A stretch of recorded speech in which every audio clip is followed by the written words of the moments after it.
Mani sauc Arturs Miksons, esmu ārsts, psihoterapeits, strādājis gan Rīgas Staļina universitātē, vadījis lekcijas studentiem, vadu lekcijas skolām, pašvaldībām, uzņēmumiem par un ap psihisko veselību.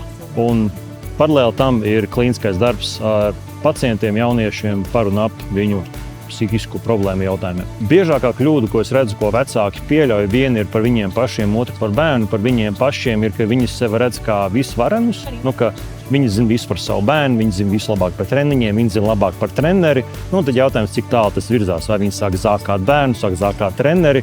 Kā rezultātā tiek radīta tāda falša realitāte, kur ir viens ultimatīvais tāds dievs, kurš visu zina.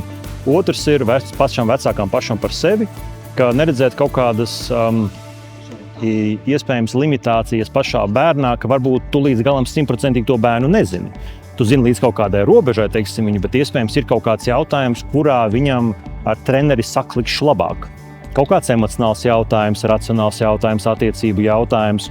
Un tā kļūda, ko vecāki biežiem pieļauj, ir viņiem grūti ir izturēt, ka viņi nav tie svarīgākie.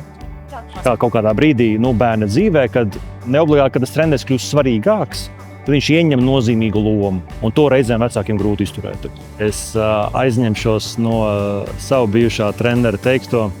Es iesaku cilvēkiem uz sportu raudzīties un nonākt līdz sajūtai, ka sports ir kā tīrīt zobus. Viņa ideja bija par to, ka tīrīt zobus nav nekas īpašs, tas pat nav nekas grandios, un lielākā daļā gadījumu viņam nebūs īstermiņa baigo rezultātu. Bet mēs kāpēc katru dienu to darām.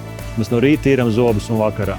Un tomēr tas mērķis ir, lai pēc gadiem 40, 50 mums nav tie caurumi zobos, lai mums ir skaists smails, lai ir laba mutes higiēna, bet tas ir kļuvis par tādu ikdienu, ka mēs vairs pie tā nepiedomājam. Es novēlu cilvēkiem to pašu atrast sportā, vienalga, kurā sporta veidā viņi iet, vai viņi nojo, vai viņi skrien, vai viņi spēlē basīti, hokeju, vienalga, kas tas būtu, ka tas jums vienu dienu kļūst par zobu tīrīšanu. Jūs vairs par to nedomājat, tā ir automātika, bet tam ir milzonīga ietekme uz jūsu fizisko un mentālo veselību.